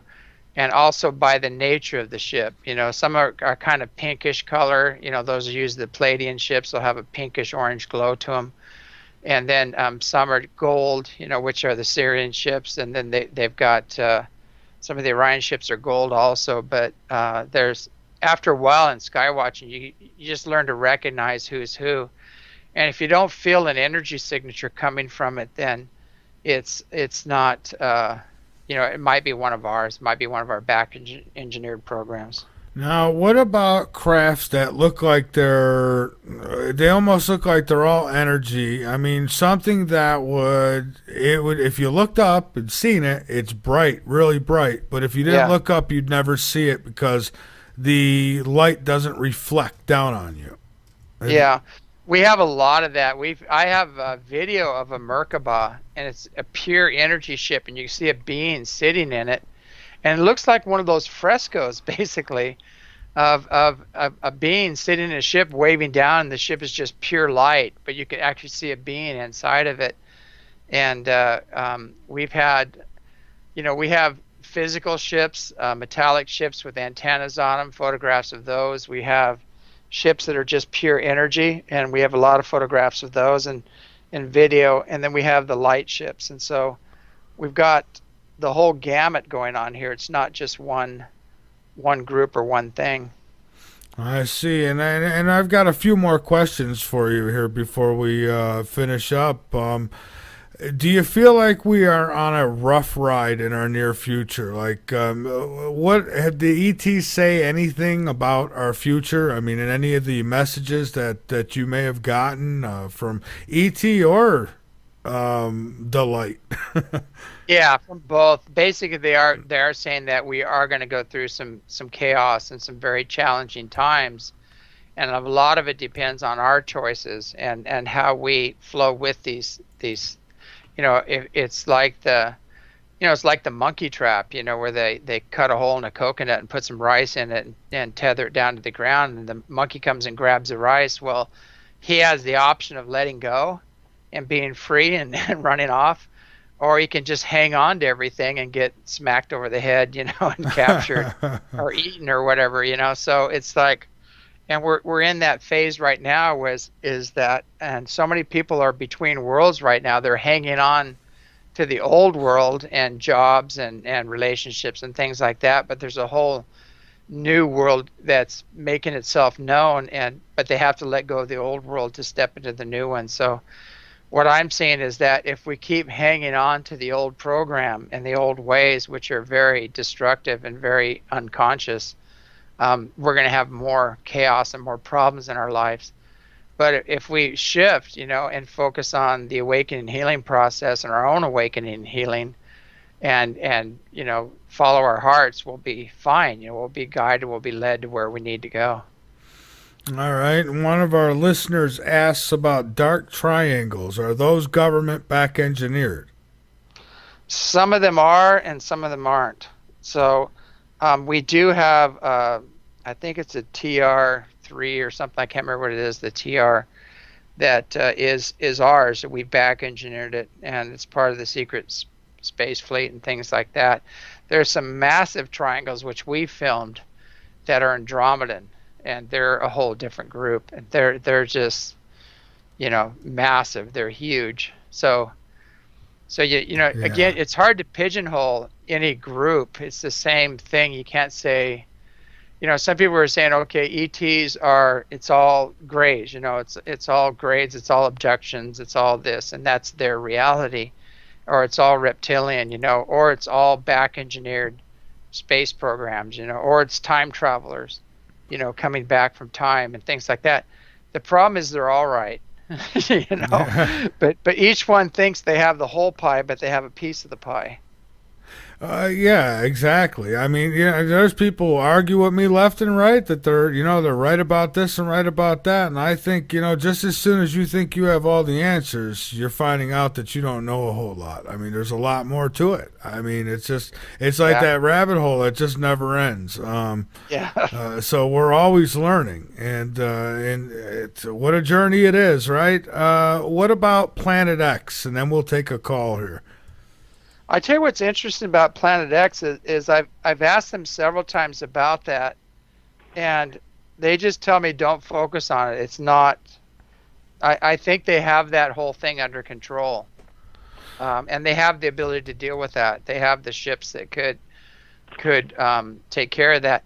It doesn't mean we're not going to go through some major Earth changes, because the Earth itself, their whole solar system, is moving through that highly energized place in space, and the Earth is expanding, and she's going through changes. And so they said that's more of a generator, that we need to look at is how the Earth is going to respond to that. And so they've been more focused on that as far as the evolution and what's happening here. So I've asked them about Planet X and things like that, and they just said, from what I've heard, it's not a real important. There's more important things happening that we need to focus on. It's not the big game changer. There's other things going on.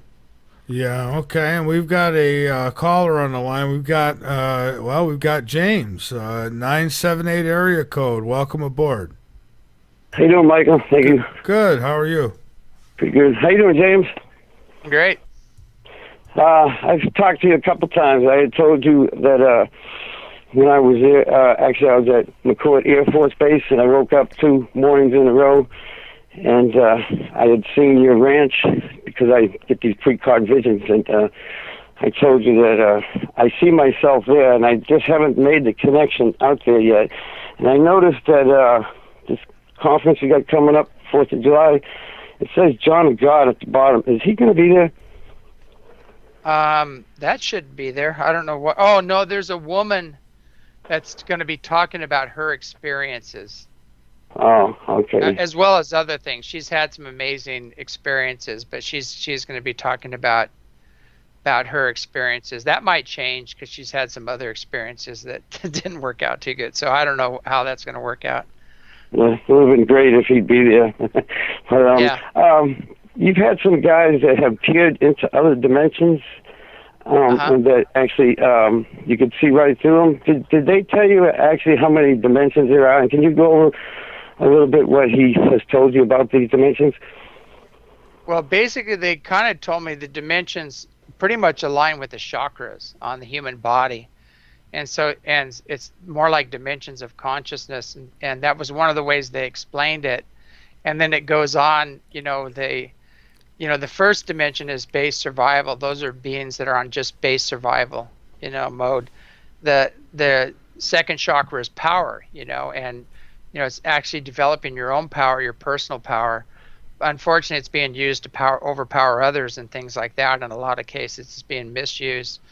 And the second chakra is your sexual energy or creational energy. The third is power, and there's beings working on that. The fourth is love felt. It's the heart chakra, and the fifth dimension is love expressed.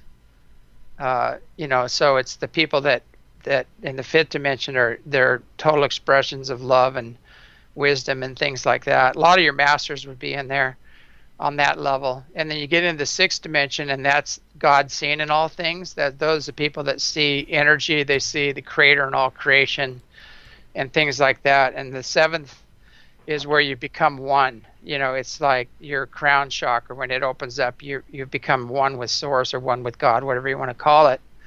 And there's more to it than that, but we have those all within us. We have all those dimensions within us, that are designed into this vehicle. But you get out past that, there's these beings that we've been working with. Some of these Anunnaki beings are ninth dimensional beings. And the beings that are coming here on that ship that NASA saw that went through the black hole, those are 11th dimensional beings. And I have no idea who they are or how they function, because once you get past the seventh dimension, it gets pretty it's hard to even wrap your head around it. Yeah, I heard there was more dimensions coming all the time. I don't know if that's true or not. I was at Philadelphia for Free Your Mind conference, and at the end of each night, they had a bunch of people, like 30 people, just get over to the side and start talking about flat Earth and stuff. And these people are driving me nuts. What do you say to these flat Earth people? And I'd just like to thank you for the call, and I'll see you in contact. And thank you, Michael. And Thank I'll you. just listen to what you've got to say. I'll see you in June. Thank you. Yeah. Thank you, Michael. James. Oh, all right. Well, thank you. All right. I kind of hit the button. My thing about the flat Earth, I thought we already went through that. It's like Me too. Back in Copernicus and things like that in the day. A lot of that theory is based on math, but the math is flawed. So that is the main problem. The math just isn't there. But I've seen a lot of people come up and they're just dead serious about this, and it's just like, they're trying to say everything. Nobody's been in space and nobody's filmed the Earth and things like that, but it doesn't add up for me. Yeah, well, I'm glad you said that. I've it comes up a lot, unfortunately, and if you just blow it down without talking about it for a minute right away, you're trying to hide the fact that the Earth is flat. Look, show me, like I say, go take a picture. I mean, if it really is flat, it shouldn't be hard to prove that. Yeah, show me the edge. I know how planets are formed, and so when you really know how planets are formed and the Earth and how it was formed, people have a hard time with this, but the Earth started out as a hot gaseous ball thrown off from the sun into a cradle orbit, and then through the centrifugal force and things like that, it evolves into a sphere. It moves more into a sphere, and it's actually almost looks like more like a pear. It's not perfectly round like they'd like you to believe, but when they cool down, the crust starts forming, and they're looking at planets out, new planets that are forming, and the crust is not fully formed yet, and there's light shooting out of the crust. And Mercury, other planets have huge light shooting out at the end of each poles, and that's because of the way planets are formed. So, all your planets, most of your civilizations actually live on the inside of the planets, and have built pretty large civilizations there. We're one of the few places that live on the exterior of our planet, but there is a massive civilization on the interior as well. Of our planet. Of our planet. Oh, see, we didn't get into that. I mean, we got a couple minutes here. Yeah. So then this hollow Earth theory, is that what you're talking about? Yeah, and it's honeycomb. There's all kinds of large spaces there where very advanced civilizations have taken up residence, and there's a lot of different groups on the inner Earth. A lot of the star nations are based within some of these honeycombed areas, and there's also the Atlanteans, and they went under when the changes hit, and there was already a very advanced race living on the interior that they connected with. So we've got the ancient Atlanteans and Lemurians that went under. We've got a race that was already there. We have the star nations taking up residence there. We've got giants living there. We've got a lot of the life forms that have been on Earth that were thought were mythological are actually preserved on the interior. And I often think about this. So I'll ask you: Is it? I don't know. Is it possible? I guess it is possible that everything we see on this planet, like we hear about these insectoid type beings, right? So I'm thinking, on another planet somewhere, are there little humans walking around, on 8 legs or something? We're probably ghosts to them or something. Who knows? But we might land on another planet. We're not part of the reality, so they can't even see us, so who knows? But it's interesting. I know that a lot of the animals have a higher form of themselves that are extremely evolved, living, in these other dimensions. There's feline beings, and there's all kinds of different types of beings out there that are humanoid. They're upright, but they're more of a there's kind of like cat beings, there's lion beings, and these have all been recorded in ancient history. Sekhmet was real. The Narisha, which is the protector of the gods, which are these lion beings, are actually real. These beings do exist, and they're mainly out of Sirius system. But there's so much going on out there that it's mind-boggling. And every time I have an encounter or meet one of these beings, I have to go do the research, and I find out where they are recorded in ancient history, and they did exist. Wow. So, yeah, because I was actually talking with my wife the other night, and I was saying, well, look at some of the things we have just in our yard. Like, I don't know, a ceramic frog, right? Is sitting up with glasses on and reading a book. And I wonder if something happened where we all died off disease or whatever, and some other beings came here and they found that, would they think that we had frog people who were, so I wonder about that. And I wonder if, how do we know we don't make those same mistakes here with some stuff? Well, like in India, a good example is that they used to pray to Nrsimha, and there's all kinds of accounts and of these beings, these feline beings appearing, and a village would start praying to Nrsimha because the bandits were coming, and all of a sudden they'd be knocked off their horses, their clothing would be shredded, and they'd go running off, and it was because these other dimensional feline beings would appear and take care of business. And so there's all kinds of historical records of this, and people think they're just myths, but they really weren't, and they have massive statues of Sekhmet and things like that because they were the protectors of the gods. And in India, they call them the protectors of the gods as well. So these beings did exist, and they do exist to this day, and actually they're returning. Wow. All right. And a listener asks, is there a reason is there a reason that humans do not seem balanced with the Earth? Well, the Earth is going through intense changes right now, and frequency shifts and magnetic changes as well. And we need to take our shoes off and stop and recalibrate and start walking on the Earth and get in touch with nature, and then we will start aligning, back with nature. But most people are totally out of alignment with nature, and because of that, there is an extreme imbalance going on.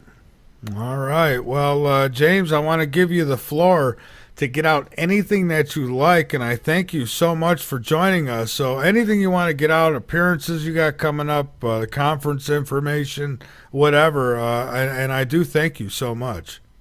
Yeah, we've got all kinds of things going on. We have some, I'm going to be doing ambassador training here Memorial Day weekend, and those are really fun, and we cover all the different dimensions, and we actually have hands-on where you actually get to experience the different beings and see the ships and everything else. But that's coming up on the 27th, May 27th through the 29th, and we're open for sky watches on the 12th, May 12th. People are going to come out. We already have some people coming out doing volunteer work to clean up after the disaster. We had a lot of storm damage, so we are doing some sky watches, but mainly we open on the 12th.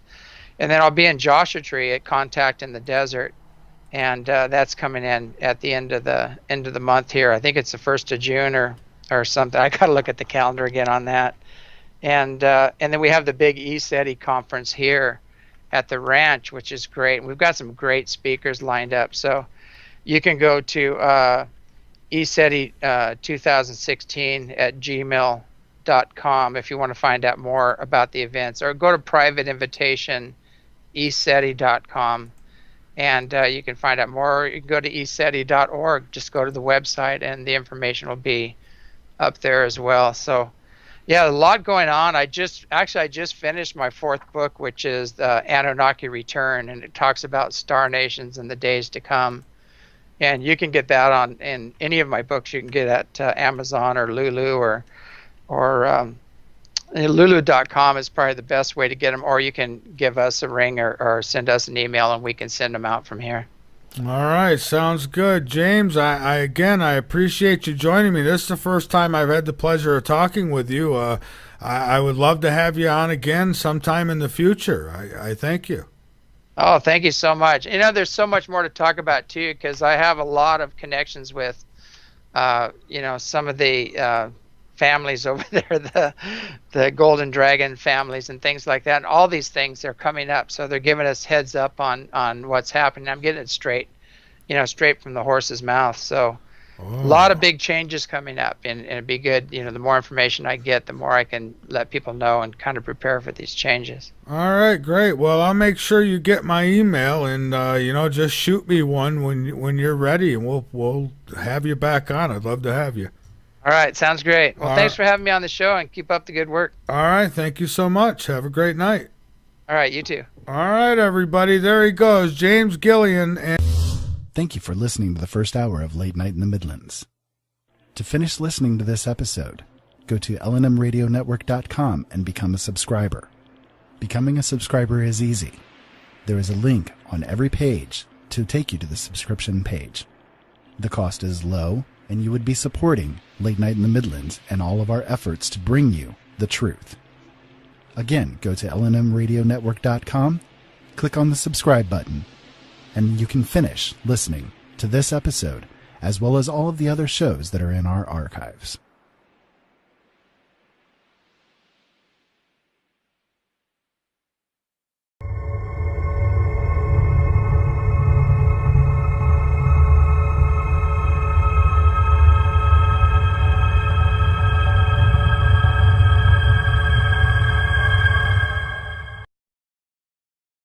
Pleiadians came and a colony to set up colonies, and they had an agreement in the very ancient past, and they had an agreement with the reptilians, and as soon as they kind of decloaked and dropped their energies down, the reptilians shot them down, and that created a real mess.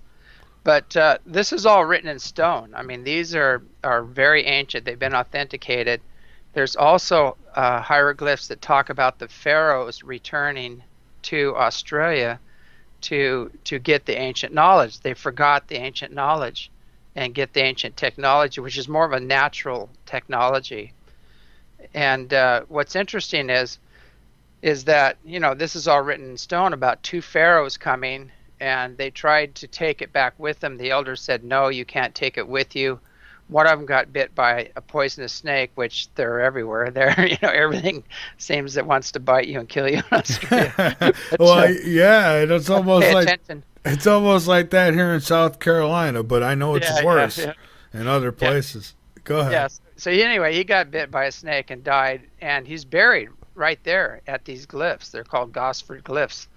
So he was buried at the glyphs, and they dug him up, and they have, you know, his knee, and actually I got to hold his bones, which was interesting while I was there, but as long as other technology. But the other information on there was just incredible when you read this ancient history.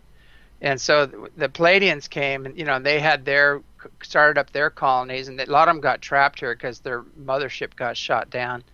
But it goes on, and the two brothers, actually, the Pharaoh brothers, that the other died in a shipwreck right off the coast because they tried to take the knowledge, to take it back.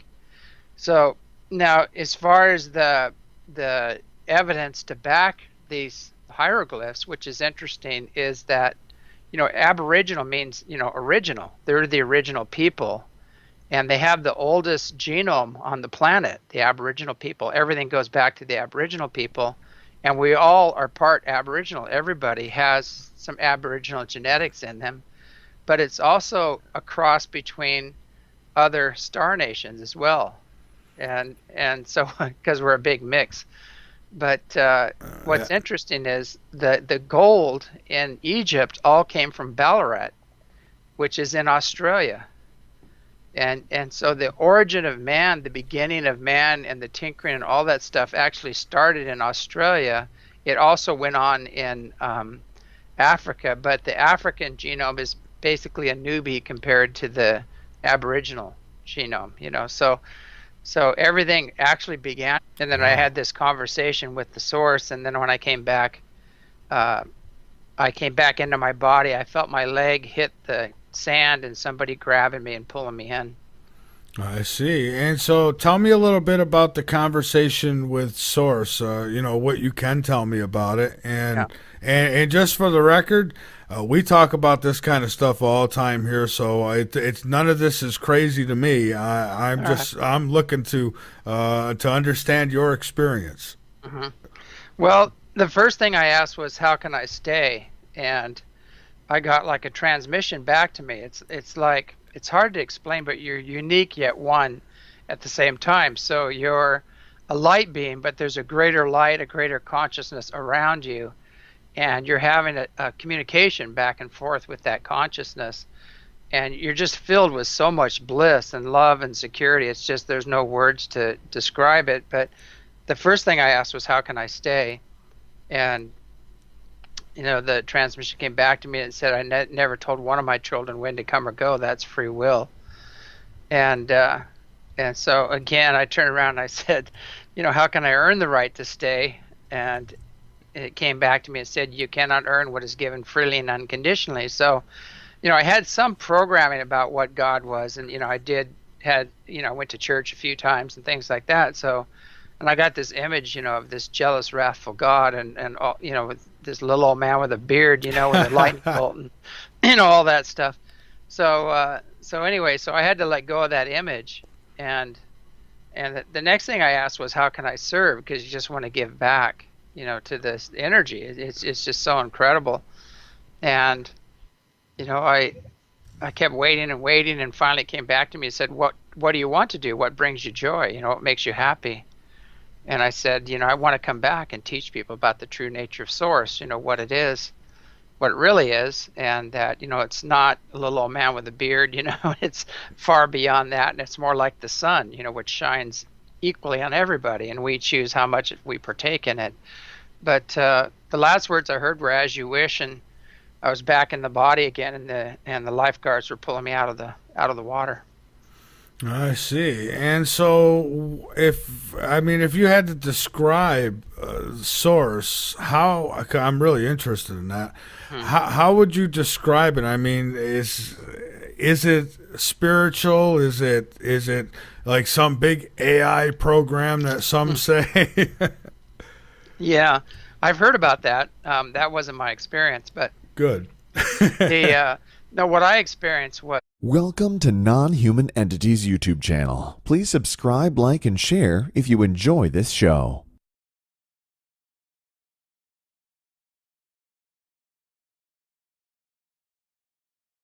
There we go. James, welcome to Late Night in the Midlands. How are you? Doing great. How you doing? I'm doing just fine. It's a pleasure to have you here tonight, and I do thank you for taking time out to be with us. Oh, no problem. Glad to be on the show. All right, great. Well, hey, I thought maybe a good place to start would be with background. A little more on your background, a better idea of how you became interested in these things that we'll be talking about tonight. Great. Boy, I hate talking about myself, but I'll try to summarize it. Basically, most of it started, as a child. I had was dying of bronchial pneumonia, and I had a being that kept appearing to me over and over again. And the doctors told my mom that, or my parents, that I probably wasn't going to be making it through the night. And this woman kept appearing to me, and I kept asking for this woman in blue, who she was, and everybody wore green there in the hospital, the nurses, so everybody didn't know what I was talking about. But that was my first experience, and as a disclaimer, I'm not Catholic or anything, but it turned out to be Mary, and she seems to appear to children, especially when they're in need, and gives them a little jump start, and so that got me through that experience. And then I had another drowning and near-death experience at about the age of 25, where I went through the tunnel that everybody talks about, and ended up in the plane of bliss, this golden white light. Wow. And just an amazing experience. I had a conversation with what people would call, the source, you might say. Mm-hmm. So with the near-death experience, I mean, are you clinically pronounced dead when this happens? I've had people say you can have them if you're, I don't know, maybe you're gonna die, but you don't get there. So, yeah, it was. One thing I know is I was hit by these 25-foot waves, and I was way out on a sandbar body surfing. Wow! And the first wave, when it hit me, it just collapsed my diaphragm and slapped me like a fly. And I came up to breathe, and I couldn't get air because my diaphragm was collapsed. And then I got hit again by the second wave and held under forever. And when I finally came up after the second wave, when the third wave hit, I just surrendered, and I went through the tunnel like I was talking about. But what happened, I don't know what happened to my body after that, because I was somewhere else. And that's the fourth dimension, and get into the fifth dimension, which is more Christ consciousness. I see. Now, what about the UFO phenomenon? Now, you mentioned reptilians and such, but we'll get into like the different types of beings that are that you know about next. But for the UFOs, I mean, there's been a lot of UFO sightings. I've had several of my own throughout my life. And so, what do all these sightings mean? Why are these different races visiting us? And is it different races who are visiting us? Yeah, there's so much to the story. I mean, I hope we've got a long show to cover all this. But, we can go. Yeah, we do. I'm absolutely go right ahead. Yeah. Well, let's go back to the beginning of recorded history that we know about. So. Okay. Anyway, I just got back from Australia, and I was hanging out with the Aboriginal people there, and some of the Ulukai, Brendan Murray, who's king of the Raven tribe, and 3 other tribes, as well as some other ones that we met along the way. And they showed me some things, because they kind of vet you out and see what your energy's like and where you're at, and what you're going to do with this information. And if they feel good about you, you've got a good heart, then they'll share, with you. And the rest of the time, they just let people come to their own conclusions, and they don't say yes or no. They just let them go out there and make assumptions and everything. But they took me out to these petroglyphs. Well, there's Palladian star glyphs, and below that are Egyptian hieroglyphs, and they tell a story. And they had Egyptologists, 2 famous Egyptologists, come out and check out these writings and to authenticate them and actually tell the story.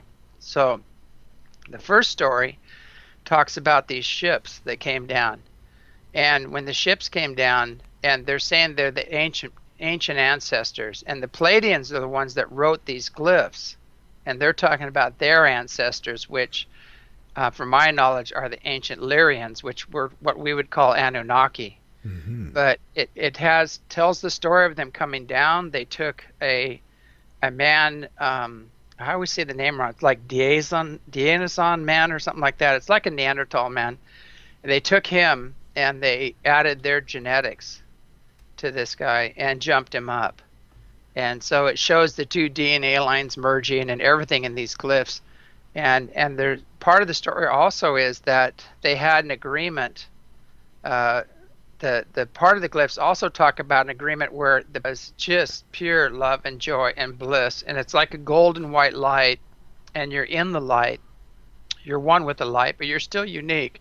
You still have a sense of self when you're in this light, and it's just the most blissful, thing you can imagine. I can't even describe it. It's just beyond words. But that was my experience. But there are a lot of levels that people go to when they cross over, and it depends on your consciousness, and your consciousness will magnetize you to the level that best suits your evolution or wherever you need to go. I see. And now how do you know it wasn't something else, like an abduction of some sort, or people often ask, well, how do you know who you were really talking to?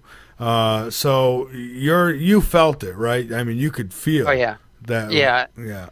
I mean, it would have to be the most phenomenal setup I've ever seen for that to be done with some. I don't think any machine could do that, or any AI or anything could do anything like that. I mean, the range of emotions and the feelings and the intensity of it were so profound that I just don't see how that could happen. Now, I have experienced other beings and other energies, and I have gone all the way up and down the vibrational continuum, so I'm very aware of what's on the other levels and all of these other traps and programs that are set into place. I see. So then going to the light is a good thing. Now, I've had a few people who've been on through the years who have said that it's a trap, and that you go to the light and you get it's a setup. So even the conspiracies go beyond this third dimension, I guess. Well, it's pretty hard to trap a soul. I mean, you can trap an astral body and a physical body, but a soul is way beyond that. And so what I've seen is that there's so many games being played out in the 4th dimension and the astral level. There's just all kinds of nonsense going on, and you've got greys and reptilians and malevolent entities, serpent beings, all kinds of things going on in the lower astral levels. And the higher astral levels, you'll have teachers and guides, but the problem is they're not off the wheel yet, because they have some belief in separation. They haven't aligned with unity consciousness, and they have a cultural or religious belief or something that separates them from others, and so they're stuck on the wheel. So you want to get beyond, that, get past the psychic barrier,